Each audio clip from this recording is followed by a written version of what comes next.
Hi hello నమస్తే. నేను మీ కట్టా Karthik. Betting యాప్‌లు ప్రమోట్ చేసిన అనేక మంది సెలబ్రిటీల మీద వరుసగా కేసులు నమోదవుతున్నాయి. నిన్న ఒక్కసారిగా హైదరాబాద్ పంజాగుట్టలో 11 మంది సెలబ్రిటీల మీద కేసులు నమోదైనాయి. ఇది పక్కన పెడితే ఇప్పటికే లోకల్ బాయ్ నాని అరెస్ట్ అయి ఉన్నారు. తర్వాత అరెస్ట్ అయినటువంటి కేసులు పడ్డ చాలామంది పరారీలో ఉన్నట్టు కూడా తెలుస్తా ఉంది. వైసీపీ అధికార ప్రతినిధి యాంకర్ శ్యామ్ల గాని, విష్ణుప్రియ గాని, టేస్టీ తేజ గాని ఇలా పాపులర్ షోల్లో ఉన్నటువంటి చాలామంది మీద కేసులు నమోదవుతా ఉన్నాయి. దీని గురించి మరింత వివరణ, విశ్లేషణ తీసుకునే ప్రయత్నం చేద్దాం. దాంతో ఉన్నారు ప్రముఖ ఐపీఎస్ ఆఫీసర్ జేడీ లక్ష్మీనారాయణ గారు. సార్ నమస్కారం సార్. నమస్తే కార్తీక్. సార్ ఇలా అనేక మంది మీద కేసులు నమోదవుతాం, బెట్టింగ్ యాప్లు ప్రమోట్ చేశారనే కారణం చేత మనం చూస్తా ఉన్నాం.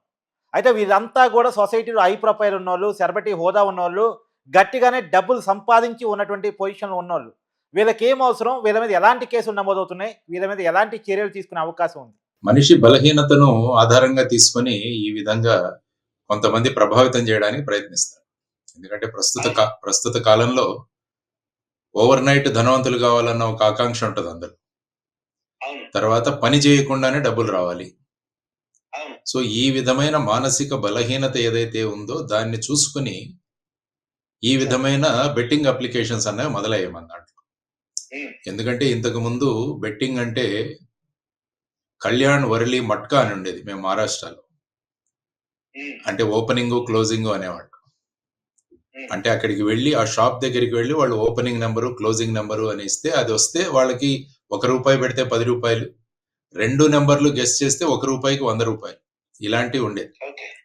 సో ఇది సాధారణంగా ఉండేది. ఆ తర్వాత ఏమైంది, lucky draw type sir? Lucky draw type కాదు, ఇది రోజు నడుస్తుంటది. అది మట్కా అంటారు. ఒక చిన్న కుండలో చీటీలు వేసెత్తుతారు వాళ్ళు ఆ టైంకి. ఓకే. ఇది మహారాష్ట్రలో చాలా పెద్ద ఇది. దాని తర్వాత అందుకనే మహారాష్ట్ర గ్యాంబ్లింగ్ ప్రివెన్షన్ యాక్ట్ అని కూడా తీసుకొచ్చారు. ఆ తర్వాత ఏమైంది, చాలా కాలం ఈ పేకాట క్లబ్బులు నడిచాయి. పేకాట క్లబ్బుల్లో వెళ్ళి రమ్మి అని 13 ముక్కలాట ఇవి ఆడేవాళ్ళు. ఆ తర్వాత ఇంకా తొందరగా రిజల్ట్ తేవాలని 3 ముక్కలాట తెచ్చారు. సో ఇదంతా ఏంటంటే మామూలుగా ఫిజికల్ ప్రపంచం. కానీ ఇప్పుడు ఏంటంటే ప్రపంచం అంతా కూడా డిజిటల్కి వెళ్ళిపోయింది. ప్రతిదీ కూడా ఇప్పుడు ఫోన్లోనే నడుస్తుంది. కాబట్టి వీటికి ప్యారలల్ గా బెట్టింగ్ అప్లికేషన్స్ అని తీసుకొచ్చారు. అంటే మీరు డబ్బులు పెట్టండి, మేము దాన్ని రెట్టింపు చేస్తాము. తర్వాత కొన్ని ఆన్లైన్ రమ్మీ కూడా ఉన్నాయి. అది కూడా ప్రమోట్ చేసేవాళ్ళు చాలా మంది ఉంటారు. సో ఈ విధంగా మనుషుల యొక్క బలహీనతను చూసి దాన్ని ఏ విధంగా వాళ్ళకు లాభసాటిగా మలుచుకోవాలన్నదే ఈ బెట్టింగ్ అప్లికేషన్స్. దాంతో ఏమైందంటే మరి ఈ బెట్టింగ్ అప్లికేషన్స్ ను ప్రమోట్ చేయాలి. ఇప్పుడు చూడండి, ఫర్ ఎగ్జాంపుల్ కోకో కోలా గానీ, పెప్సీ గానీ ఇవన్నీ ఆరోగ్యానికి హానికరం అని అంటారు. అవును. కానీ సెలబ్రిటీలను బట్టి ఇంకా మొదలవుతాయి ఈ సమ్మర్ లో. మీకు దమ్ముందా ఇలాంటి ఛాలెంజ్లు చేస్తుంటారు. చేసి థమ్స్అప్లు, పెప్సీలు, ఈ కోకో కోలాలు తాగిచ్చేస్తారు. అంటే ఏంటంటే ఈ సెలబ్రిటీ స్టేటస్ వచ్చిన వాళ్ళు వేటికి అడ్వర్టైజ్మెంట్లు ఇస్తున్నాం అన్నది కూడా ఆలోచించాలి. ఇప్పుడు ఈ బెట్టింగ్ అప్లికేషన్స్ కూడా మీరు చదివారు చాలా మంది పేర్లు. వాళ్ళందరూ కూడా ఈ బెట్టింగ్ అప్లికేషన్లు ప్రమోట్ చేశారని ఐ థింక్ సుమారు 10-11 మంది మీద తెలంగాణ పోలీసులు కేసులు పెట్టారని చెప్పేసి నేను విన్నాను. అవును సార్, అవును సార్. ఖచ్చితంగా. ఎందుకంటే ఒక సెలబ్రిటీ స్టేటస్ వచ్చిన వాళ్ళు చెబితే ఏంటంటే వాళ్ళ ప్రభావం చాలా ఉంటుంది సమాజం మీద. అవును. ముఖ్యంగా ఈ సోకాల్డ్ యూట్యూబ్ ఇన్ఫ్లుయెన్సర్స్, మీరు ఎవరైతే వాళ్ళ సెలబ్రిటీ కాదు కానీ యూట్యూబ్ ఇన్ఫ్లుయెన్సర్స్ వీళ్ళంతా. అంటే వీళ్ళ యూట్యూబ్ ఛానల్స్ లో 1,00,000 మంది, 2 లక్షలు, 10 లక్షలు ఇలాంటి మెంబర్షిప్లు ఉంటాయి. అందువల్ల ఏంటంటే ఈ బెట్టింగ్ యాప్ల వాళ్ళు వీళ్ళని పట్టుకుంటారు.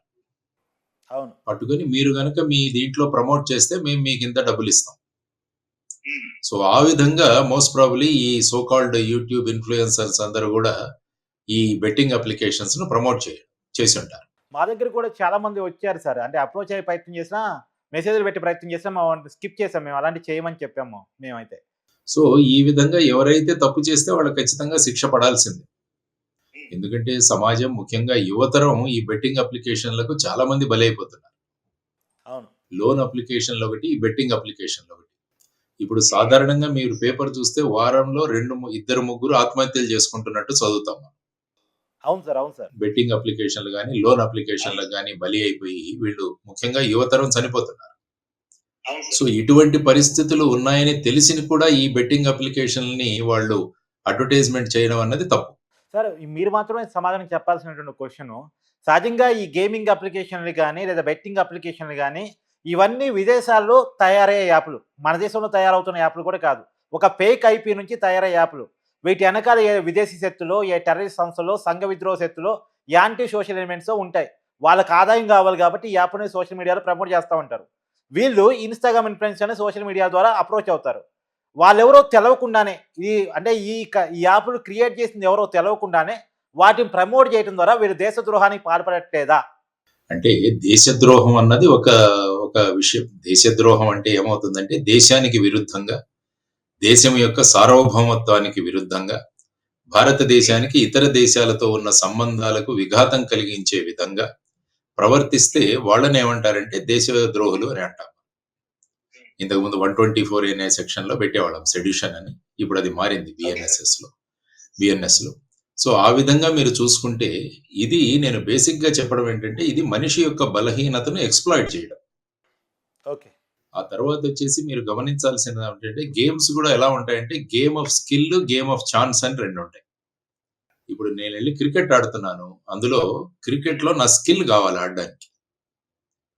ఫుట్‌బాల్ ఆడుతున్నాను. ఫుట్‌బాల్‌లో నైపుణ్యత కావాలి మీకు. యెస్. కబడ్డీ ఆడాలన్నా, బ్యాడ్మింటన్ ఆడాలన్నా, ఇవన్నీ ఆడాలన్నా గూడా మీకు క్యారమ్స్ ఆడాలన్నా, ఇవన్నీ చెస్ ఆడాలన్నా, ఇవన్నీ గూడా గేమ్ ఆఫ్ స్కిల్ నైపుణ్యంతో కూడింది. రెండవదేంటంటే గేమ్ ఆఫ్ ఛాన్స్. ఇప్పుడు క్యాసినోలకు వెళ్తారు చాలామంది తిప్పుతూ ఉంటారు అలాగా. దాని మీద బెట్టింగ్ పెడతారు ఒక నంబర్‌కి. అది తిరిగి ఆగుతుంది.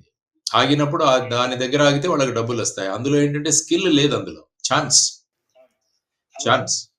అదేవిధంగా 3 ముక్కలాట ఉంది. అది కూడా గేమ్ ఆఫ్ ఛాన్స్ అది. కాబట్టి గేమ్ ఆఫ్ ఛాన్స్ ఎక్కడైతే ఉంటుందో వాటన్నిటిని కూడా ఇది చట్ట విరుద్ధం అది. అప్పుడు వీళ్ళ మీద ఏ కేసులు నమోదు చేశారు సార్? ఏవండి? వీళ్ళ మీద ఏం కేసులు నమోదు చేశారు? వీళ్ళు మోస్ట్ ప్రాబబ్లీ చూడాలి ఈ సెక్షన్‌లో వాళ్ళు ఏ సెక్షన్‌లో పెట్టారో మేబీ ఈ గ్యాంబ్లింగ్ యాక్ట్‌లు ఉంటాయి. ప్రతి రాష్ట్రంలో కూడా గ్యాంబ్లింగ్ యాక్ట్ అని ఉంటది. Prevention of gambling act. వాటి మీద పెట్టుంటారు మోస్ట్ ప్రాబబ్లీ. సార్ ఇక్కడే చాలా మంది అబ్జెక్ట్ చేస్తున్న విషయం ఏందంటే, మీరన్నట్టు గేమింగ్ చట్టాల కింద లేదా ఐటీ చట్టాల కింద వీళ్ళ మీద కేసులు నమోదు చేస్తున్నారు. ఐటీ చట్టం కింద ఇన్ఫర్మేషన్ టెక్నాలజీ యాక్ట్ 2000 దాని కింద కూడా పెడతారు. కానీ వీళ్ళు కొద్ది కాలం జైలుకి వెళ్ళి వెంటనే బెయిల్ మీద వచ్చే అవకాశం ఉంటుంది. దీనివల్ల వీళ్ళకి పెద్ద భయం కలిగే అవకాశం ఉండదు. రెండోదేందంటే ఇందాక మీరు చెప్పారు. ఈ థమ్సప్ యాడో, లేదో కళ్యాణ్ జ్యువెలర్స్ యాడో, ఇంకో యాడో అంటే అవి కనీసం వాటి నిర్వాహకులెవరు? ఆ కంపెనీ ఎవరిది? ఆ కంపెనీ రిజిస్ట్రేషన్ ఉందా లేదా? ఆ కంపెనీ ఓనర్ ఎవరు? ఇవన్నీ ఓపెన్ సమాజంలో తెలిసిన విషయాలు. కానీ వీళ్ళు ఏ యాప్ అయితే ప్రమోట్ చేస్తున్నారో ఆ యాపులకి ఓనర్ ఎవడు? అవి ఎక్కడి నుంచి పుట్టుకొస్తున్నాయన్న సమాచారం కూడా లేని యాపులు. గూగుల్ ప్లే స్టోర్‌లో అనుమతి లేని యాపులు. యాపిల్ ప్లే స్టోర్‌లో రాని యాపులు. వేరే ప్లే స్టోర్ నుంచి డౌన్‌లోడ్ చేసుకున్న యాప్‌ను వీళ్ళు ప్రమోట్ చేస్తా ఉన్నారు. ఓ రకంగా చెప్పాలంటే సంఘ విద్రోహ శక్తుల యొక్క యాప్‌ను ప్రమోట్ చేస్తా ఉన్నారని చర్చ నడుస్తా ఉంది. మరి వీళ్ళ మీద ఈ చట్టాలు సరిపోతాయా? అంటే ఏమవుతుందంటే ఈ యాప్‌ల వల్ల వచ్చే డబ్బు ఏదైతే ఉంటుందో దాన్ని సంఘ విద్రోహ కార్యక్రమాలకు ఉపయోగిస్తుంటారు. యెస్. సార్. ఈ విధమైన డబ్బులు. తర్వాతేంటంటే భారతదేశం యొక్క ఆర్థిక వ్యవస్థ మీద లేకుంటే భారతదేశం మీద నేరుగా యుద్ధం చేయలేరు కాబట్టి ఈ విధంగా దీన్ని ప్రాక్సీ వార్ అంటారు. Yes sir. అవును. అంటే దేశంలో ఉన్న సంపదంతా కూడా ఈ విధంగా కొల్లగొట్టడం. సో ఇది కూడా ఆ విధంగా చేసి దీన్ని ప్రాక్సీ వార్ అంటాం. ఫర్ ఎగ్జాంపుల్ నార్కోటిక్స్ మన బార్డర్ నుంచి గంజాయి తర్వాత మాదక ద్రవ్యాలు సప్లై చేయడము. లేకుంటే ఫేక్ కరెన్సీని పబ్లిష్ చేసి ప్రజల్లో సర్క్యులేట్ చేయడము. తర్వాత ఈ విధంగా ఇప్పుడు ఈ బెట్టింగ్ అప్లికేషన్స్ లాంటివి పెట్టి ప్రజల దగ్గర ఉన్న డబ్బును వాళ్ళు హరించి వేయడం. సో ఈ విధంగా తీసుకుంటే భారతదేశం అభివృద్ధి చెందకుండా భారతదేశం యొక్క అభివృద్ధిని కుంటుపరచడానికి ఈ విధమైన అప్లికేషన్. కాబట్టి బేసిక్‌గా ఏంటంటే సెల్ఫ్ కంట్రోల్ అన్నది చాలా ముఖ్యమైన విషయం. అంటే ఎవరైతే ఇవి ఆడుతున్నారో వాళ్ళు స్వీయ నియంత్రణ అంటాం దీన్ని. Self control. ఇది చాలా ముఖ్యమైనది. రెండవదొచ్చేసి చట్టబద్ధంగా వీటిని నియంత్రించడం. ఇప్పుడు మీరన్నట్టు ఇవి ఇప్పుడు ప్రపంచం ఒక గ్లోబల్ విలేజ్‌గా మారిపోయింది. అంటే ప్రపంచమంతా ఒక గ్రామంగా మారిపోయింది. దానివల్ల ఏంటంటే ఎక్కడ కూర్చున్నా గూడా వాళ్ళు వీటిని తయారు చేసుకోవచ్చు. ఏ ఏ ఏ దేశం నుంచైనా దీన్ని మీరు గూగుల్ ప్లే స్టోర్‌లోను, యాప్ స్టోర్‌లోను అప్‌లోడ్ చేసుకోవచ్చు. మరి ఈ యాప్ అయితే Google Play Store, Apple store అనుమతించని యాప్లు సార్. అంత దారుణమైన యాప్లు ఇవన్నీ. ఎందుకంటే వాళ్ళందరూ కూడా బిజినెస్ చేస్తున్నారు. వాళ్ళు ఏదో దేశ సేవ, సంఘ సేవ కోసం రాలేదు వాళ్ళు. మనిషి యొక్క బలహీనతలను పట్టుకొని వాడి ద్వారా వాళ్ళు వ్యాపారం చేసుకోవడానికి వచ్చారు. సో ఇదంతా జరుగుతున్నది వ్యాపారమే.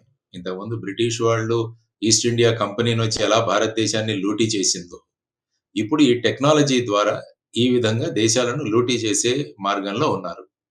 అందువల్ల ఈ యువతరంలోనే చిన్నప్పుడే ఇటువంటి విషయాలను వాళ్ళకు ఆహ్, అవగతం చేసి, వీట్ల వల్ల అయ్యే ప్రమాదాలను చేసి, తర్వాత మీరన్నట్టు వీరు కొన్ని ఎందుకంటే ఈ చట్టాలన్నీ కూడా పెద్ద శిక్షలుండవు ఇందులో. అవును సార్. వాటి వల్ల ఏమవుతుందంటే వెంటనే కోర్టు వీళ్ళను ఆ తర్వాత ఇన్వెస్టిగేషన్ అవ్వనియండి అని బెయిల్ ఇస్తుంటారు. సో బెయిల్ ఇవ్వడం వల్ల ఏమవుతుందంటే మళ్ళా ఈ విధంగా పేటరేగిపోయే అవకాశం కూడా ఉంటుంది. సో ఆ విధంగా మీరు చూసుకుంటూ వెళితే ఏమవుతుందంటే ఈ డిజిటల్ ప్లాట్‌ఫార్మ్ మీద నియంత్రణ అన్నది చాలా అవసరం. హ్మ్. అందుకనే కేంద్ర ప్రభుత్వం ఇప్పుడు ఈ సోషల్ మీడియా మీద, డిజిటల్ ప్రపంచం మీద నియంత్రణ కోసం ఒక బిల్లు తీసుకొచ్చింది. దాన్ని మళ్ళా విత్‌డ్రా చేసుకొని మళ్ళా ఇవ్వబోతున్నారు. సో అందులో ముఖ్యంగా సోషల్ మీడియాలో చూస్తే ట్విట్టర్ గాని, ఫేస్‌బుక్ గాని, ఇన్‌స్టాగ్రామ్ గాని వీటన్నిటి మీద కూడా అవి చాలా ప్రభావం చూపిస్తున్నాయి సమాజం మీద. అవును. సో యూట్యూబ్ మీద గాని, సో వీటన్నిటి మీద నియంత్రణ ఉండాలి అంటే ఒకటి ఎవరైతే యూట్యూబ్ ఛానల్స్‌లో అప్‌లోడ్ చేస్తున్నారో వాళ్ళు వాళ్ళ ఐడెంటిటీ, వాళ్ళ ఆధార్ కార్డ్‌లు ఇలాంటివన్నీ పెట్టడం. కానీ మీరన్నట్టు ఏమవుతుందంటే అది కేవలం భారతదేశం నుంచి చేయాలన్నదే లేదు. ఎక్కడో ఏదో దేశంలో ఉండి దీంట్లో ఎందుకంటే యూట్యూబ్ అన్నది మొత్తం ప్రపంచ దేశాల్లో అన్నిట్లో ఉంది కాబట్టి, అందువల్ల ఏం చేయాలంటే ఒక మానిటరింగ్ యూనిట్ అన్నది ఒకటుండాలి. హ్మ్. ఒక మానిటరింగ్ యూనిట్ ఉండి వీట్ల మీద అంతా కూడా నియంత్రణ కోసం వాళ్ళు కంటిన్యూయస్‌గా యూట్యూబ్‌లను స్కాన్ చేస్తూ ఉండాలి. తర్వాత ఎవరైనా ఇటువంటి ఇన్ఫర్మేషన్ ఇస్తే వెంటనే ఆ పర్టిక్యులర్ దాన్ని స్టాప్ చేయగలగాలి. హ్మ్. ఆ తర్వాత ఎంక్వైరీ చేయగలగాలి.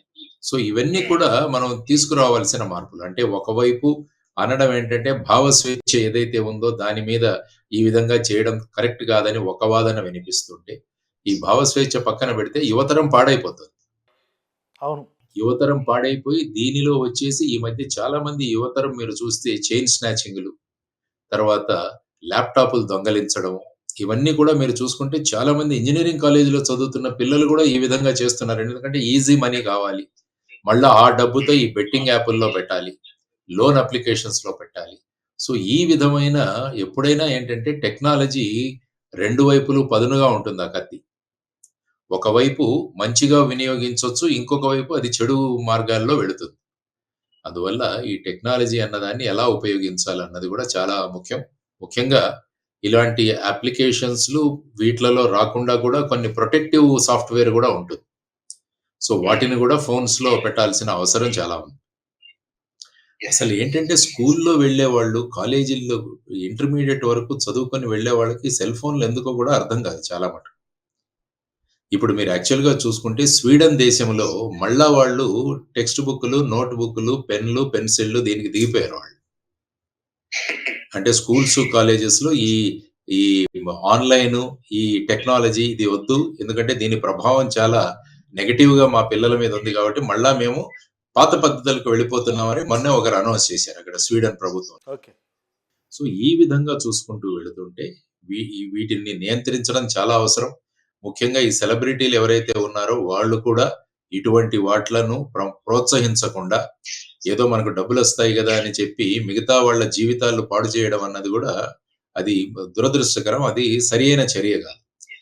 దాంతో పాటు చాలా మంది సెలబ్రిటీలు రియల్ ఎస్టేట్ వాట్లకు గూడా ప్రమోషన్‌లు ఇస్తుంటారు. అవును సార్. అవును. చాలా రియల్ ఎస్టేట్‌లు వాళ్ళు బోర్డులు తిప్పేస్తున్నారు చాలా చోట్ల. అవును సార్. అవును. సో వీట్ల మీద కూడా చర్యలుండాలి. ఎవరైనా ఇటువంటి సెలబ్రిటీలు గాని, యూట్యూబ్ ఇన్‌ఫ్లుయెన్సర్స్ గాని, వీరి ద్వారా మిగతా వాళ్ళ మీద ప్రభావం పడుతున్నదంటే వాళ్ళ మీద కూడా చర్యలు తీసుకోవాల్సిన అవసరం చాలా ఉంది. సరే ఫైనల్‌గా చెప్పండి. ఈ పర్టిక్యులర్‌గా వీళ్ళ మీద ఎలాంటి ఆహ్, పనిష్మెంట్స్ ఉంటాయి తప్ప ఇవన్నీ ఆగవు అనేది. ఎందుకంటే ఇందాక మీరు చెప్పినట్టే ఈ చిన్న కేసులు తర్వాత బెయిల్ వస్తది. తర్వాత మళ్ళా ఇలాంటి పనులు చేసిన సెలబ్రిటీలు కూడా అనేక గతంలో ఉన్నారు కాబట్టి, ఇప్పుడు వీళ్ళ మీద ఎలాంటి యాక్షన్ తీసుకోవాలి? అవసరమైతే ఎలాంటి చట్టాలు రావాలని ఫైనల్‌గా మీరు డిమాండ్ చేస్తారు? బేసిక్‌గా ఏంటంటే శిక్ష పెంచినంత మాత్రాన నేరాలు తగ్గుతాయన్నది కూడా అది ఒక డిఫరెంట్ థియరీ. ఇప్పుడు 'నిర్భయ' కేస్ తర్వాత మీరు చట్టంలో అనేక సవరణలొచ్చాయి. పోక్సో చట్టం వచ్చింది. ఆ తర్వాత రేప్ కేసుల్లో మరణశిక్ష వరకు కూడా విధించవచ్చు అన్నది కూడా వచ్చింది మార్పు. కానీ మీరు చూస్తుంటే ఇవి ఎక్కడ తగ్గట్లేదు. అంటే బేసిక్‌గా మనిషి యొక్క ప్రవర్తన, మనిషి యొక్క స్వభావం. ఇది మార్చాల్సిన బాధ్యత స్కూల్స్, కాలేజెస్ మీద ఉన్నది. తల్లిదండ్రుల మీద ఉన్నది. కాబట్టి ఇది ఒక రకమైన ప్రివెన్షన్. ఇల్లు, గుడి, బడి ఈ 3 సక్రమంగా పనిచేయగలిగితే మనిషి యొక్క ప్రవర్తన మీద మార్పొస్తుంది. రెండవది చట్టాలు. తీవ్రమైన, కఠినమైన చట్టాలు తీసుకురావడం. బెయిల్ రాకుండా లేకుంటే త్వరగా ఈ కేసులు పరిష్కరించి వాటిలో శిక్షలివ్వడం. ఇలాంటివి గనక జరిగితే 1, 2, 3 కేసులు జరిగితే మిగతా వాళ్ళ మీద దీన్ని వస్తాయి. సపోజ్ ఈ కేసు 20 సంవత్సరాల తర్వాత బోర్డు మీదకొచ్చిందనుకోండి. ఏం ప్రభావం ఉంటుంది దీని మీద? అవును సార్. అవును సార్. ఇప్పుడు అదే జరుగుతుంది కూడా. ఆ! ఆ విధంగా చట్టాలకు ఇటువంటి వాట్లలో కేసులు ఇది సమాజానికి వ్యతిరేకమైన చర్య అని గమనించాలి. దేశానికి కాదు గానీ, మీరంటున్నారు దేశద్రోహం అన్నారు కానీ సమాజానికి విఘాతం కలిగించే చర్య ఇది. సో, ఆ విధమైన యువతరాన్ని నిర్వీర్యం చేయడానికి వాడుతున్న ఈ అప్లికేషన్. సో, అని నేను దేశద్రోహం అనడానికి కారణం ఏంటంటే సార్, మన దేశం యొక్క డబ్బుని సంఘ విద్రోహ శత్రువులు తీసుకెళ్ళడానికి వీళ్ళు ఉపయోగపడుతున్నారు కదా అనే కారణం రీత్యా నేను అడిగాను. కరెక్టే. మీరు ఆ డెఫినిషన్‌ను ఎక్స్‌టెండ్ చేసుకుంటూ వెళ్తే దానికి ఎక్స్‌టెండ్ అవుతది. There is no doubt about it. కానీ ఇప్పుడేంటంటే ముఖ్యంగా ఈ అప్లికేషన్‌లకు మానిటర్ చేయడానికి ఒక సెల్ అన్నది గవర్నమెంట్‌లో ఏర్పాటు చేయాలి. అంటే కొత్త అప్లికేషన్ రాగానే దాన్ని వెంటనే నిరోధించడానికి ప్రయత్నాలు జరగాలి. ఈ విధంగా సైబర్ సెక్యూరిటీ సెల్స్ ఏవైతే పెట్టారో, సో మొన్ననే పెద్ద ఎత్తున ఇక్కడ మన తెలంగాణలో ముఖ్యమంత్రి గారు కూడా వెళ్లారు. పెద్ద సైబర్ గురించి ఒక పెద్ద కాన్ఫరెన్స్ కూడా జరిగింది. సో వీరు గమనించి ప్రివెంట్ చేయడానికి ఇవి జరగకుండా ఉండడానికి ప్రయత్నించాలి.